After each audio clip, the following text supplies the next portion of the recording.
Well, she should certainly read the law properly. She should look at all the countries that have already signed up to the International Civil Aviation Organization's Advanced Passenger Information System, and she should place it in a true context. And it's clearly irresponsible to try and whip up concerns which have no basis in fact. 立法會通過修訂入境條例，賦權政府可以要求航空公司喺航班抵港之前向入境處通報乘客資料，同時亦都賦權入境處處長可以要求航空公司禁止運載個別乘客。但民主黨前主席劉慧卿曾經講過，憂慮修例係為阻止持 BNO 港人離港，亦都有反對派指修例或者令港人出入境自由受到限制。聽下前刑事檢控專員江樂士點樣駁斥佢哋嘅歪理。This only concerns people who are coming into Hong Kong. It doesn't concern people who are leaving Hong Kong.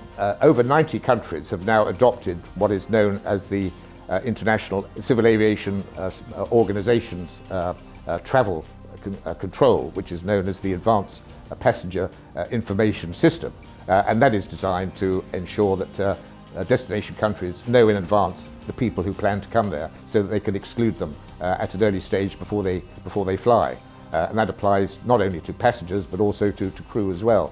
And it is actually said that if people are really worried about that, it is prepared to make that clear in the subsidiary legislation which will be formulated in due course.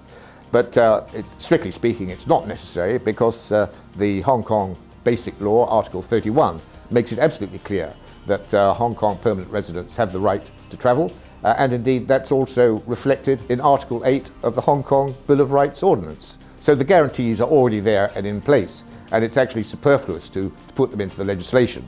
But nonetheless, in order to put people's minds at rest and to deal with the comments of people like Lau Wai-hing, the government has nonetheless said we will put it in the subsidiary legislation if that makes you feel better.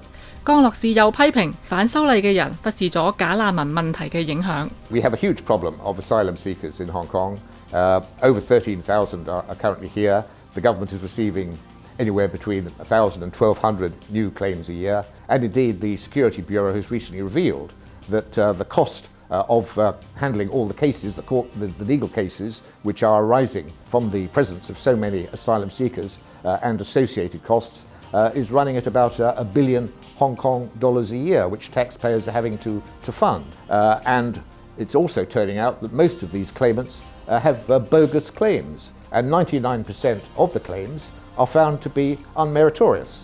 So this is a huge strain on Hong Kong society, a huge strain on the taxpayers, and obviously anyone who criticises this is wholly unaware of that background as I've just described it.